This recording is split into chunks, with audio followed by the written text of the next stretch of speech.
Tu t'apprêtes à écouter la série Tu t'en vas où, présentée par le Cégep de Jonquière. Chaque épisode présente un finissant passionné par son métier. Bonne écoute! Tu t'en vas où? Environnement, hygiène et sécurité au travail. Salut, moi c'est Vicky Pedneau.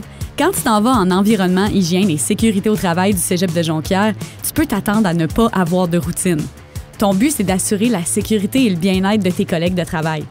Je rencontre Jessica Flamand et Émilie Godreau qui travaillent à l'hôpital de Jonquière. Ce qui est intéressant, c'est que ce sont deux chercheuses de solutions. Alors, tu t'en vas où avec ce programme-là? Allô, Jessica Flamand, je suis technicienne en hygiène du travail dans le milieu hospitalier et j'ai fini ma technique en 2013. Et moi, c'est Émilie Godreau, technicienne en hygiène du travail. J'ai terminé ma technique en 2016. Nous, dans le fond, on ne travaille pas pour les usagers, contrairement à une infirmière, c'est que nous, on va travailler pour nos travailleurs. On veut que nos travailleurs soient en santé, en sécurité, fait que nous, on est vraiment là pour eux. Ah, OK. Mais est-ce qu'il y en a des personnes qui font l'équivalent de ton poste, mais avec le grand public ou les usagers? Non, vraiment, ici, les usagers, c'est plus...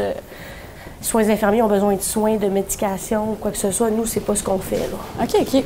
Nous, on s'assure que les employés puissent donner un service en sécurité à leurs usagers, finalement.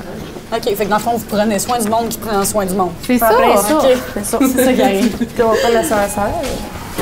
C'est tellement abstrait aussi ce qu'on fait. Hein. C'est tellement large. À chaque jour, ça peut être différent. On peut arriver avec une DDS, puis là, c'est quoi une DDS? C'est une demande de service qui est faite par notre travailleur. Il y a deux plateformes d'entrée là, pour obtenir nos services, si on peut dire ça comme ça. Tu vas avoir la DDS, fait qu'il y a un travailleur ou un gestionnaire qui demande à l'aide. J'ai une problématique de sécurité, mes employés sont pas bien dans ce qu'ils vivent ou ils sont à risque. Ou sinon, il y a la déclaration d'événements accidentels aussi qui nous fournit beaucoup d'informations. Puis là, à l'inverse, c'est nous qui allons contacter les départements pour dire, ben, avez-vous pensé à telle affaire? Est-ce que vous avez mis ce moyen-là en place pour protéger vos travailleurs? Tu sais, dans le fond, la différence entre les deux, c'est que la DDS, c'est quelque chose qui est rempli pour un accident, pour un événement qui est volontaire, puis l'autre, c'est un accident, c'est ça?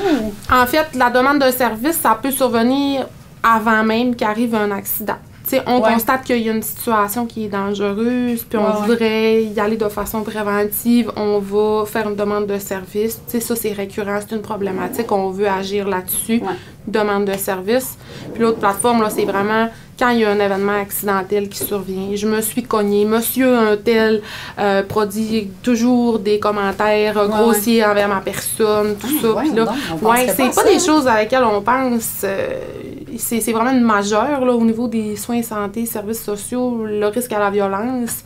Puis c'est pas comme en industrie, c'est pas tangible. Là. Un équipement qui fait du bruit, tu vas avoir plein de façons d'agir pour essayer de le faire taire. Tu vas y mettre des enceintes alentour, tu peux le mettre dans une autre pièce, tu peux mettre des bouchons aux travailleurs. Tandis qu'un usager qui va te donner des coups de poing, des crachats, qui va te graffiner parce qu'il est confus, tu peux pas mettre un cadenas, tu peux pas, tu sais, on peut pas difficilement agir sur cette personne-là parce que elle a des problèmes, puis c'est un humain, puis il faut lui donner ses soins. C'est parce que là, si tu lui mets, mettons...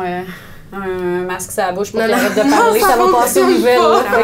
Ça marche pas de même. Il faut trouver d'autres stratégies préventives pour... Oui, peut-être que l'injure va arriver, mais d'un autre côté, on va protéger le travailleur autrement en lui offrant du soutien psychologique, en lui offrant des stratégies pour aller chercher le patient autrement pour atténuer son côté peut-être plus agressif, tout ça. Et ça passe par des formations. Fait que là, avant qu'il arrive un accident, là, si on veut prévenir, on fait ça comment, un plan de prévention?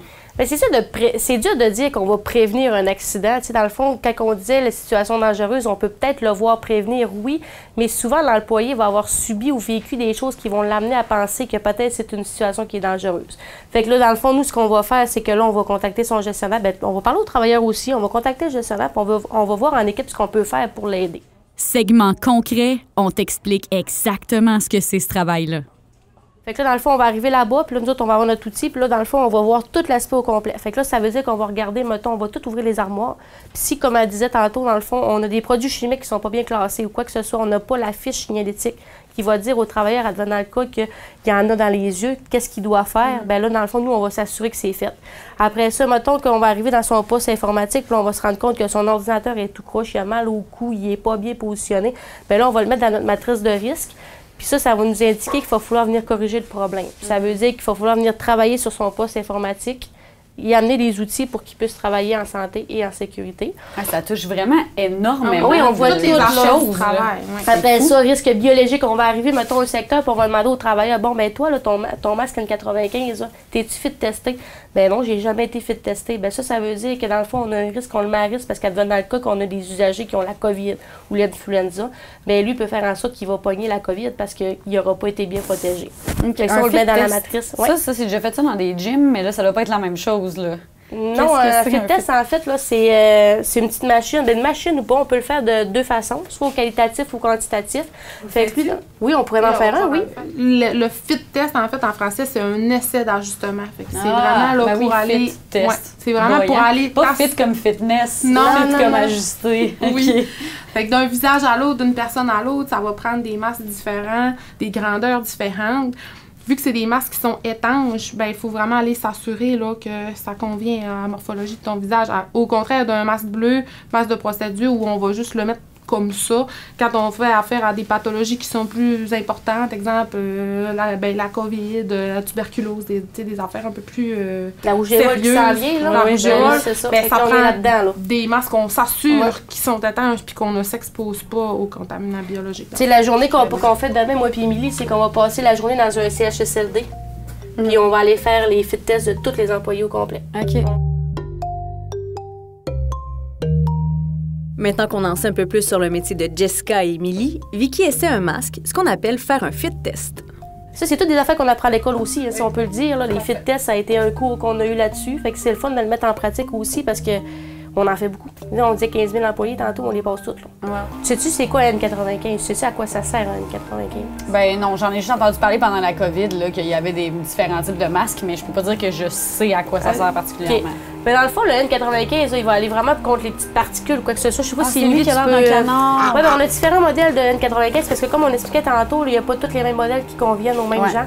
Fait que tout dépendant de la physionomie, la morphologie du visage. Okay. Fait que là, ici, tu vois, on a le Medicom Medium qui est quand même un modèle qui considère universel.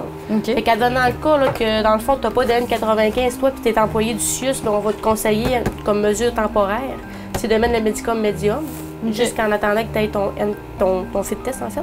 Ça va être des masques qui vont être pour protéger des facteurs biologiques, finalement, mais on peut aussi réaliser des fit tests pour nos travailleurs qui sont plus du côté technique, réparation des installations, tout ça. Eux autres, ils peuvent être exposés à de l'amiante à l'intérieur de nos murs, les poussières de silice, des gaz, mais on a la possibilité de faire les fit tests aussi pour les masques à gaz, là, que là, eux autres sont très, très post-apocalyptiques.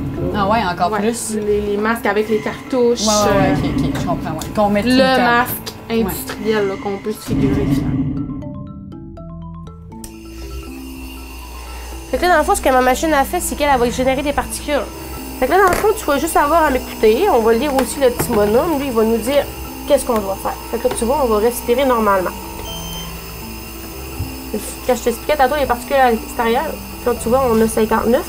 Mais que tantôt, ça va te marquer pupurge, ben là, tu vas être en mesure de voir les particules qui rentrent, toi, à l'intérieur de ton masque. C'est comme un espèce de truc qui colle, là, c'est vert, c'est bon, il n'y a pas de particules. C'est jaune, c'est quoi? Jaune, dans le fond, c'est comme, là, il est entre deux parce que là, il est pas sûr, là, il est en train de purger. Fait que lui, dans le fond, il va venir se réajuster par la suite à différentes étapes. Là, dans le fond, on serait rendu à l'étape de respirer profondément. Fait que toi, dans le fond, tu peux respirer profondément à l'intérieur de ton masque. Puis c'est ça, advenant le cas que mon aiguille tombe dans le rouge, ça veut dire que ton masque n'est pas étanche, on va devoir changer de modèle de masque. Ah, j'ai pogné des particules! Ouais. Fait que tu vois, t'as pogné une particule, t'es tombé dans le rouge, mais t'es dans le rouge proche du vert. Oui, j'ai pogné une particule. J'espère que c'était pas la peste bubonique. Mais je le sens quand ça bouge en dessous, mon menton. Ouais, hein? C'est là que je pogne des particules.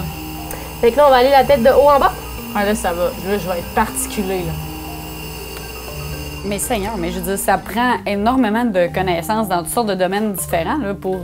Oui, c'est ça, on est partout, c'est ça, environnement, hygiène, santé, sécurité, fait qu'on voit vraiment là, très, très large. C'est important de le dire, on est à l'affût de tout ce qui existe, de tout ce qui se fait, mais effectivement, quand ça touche des domaines plus spécialisés, comme la protection incendie, on va se référer avec l'équipe de la sécurité là, qui est vraiment dédiée à ça.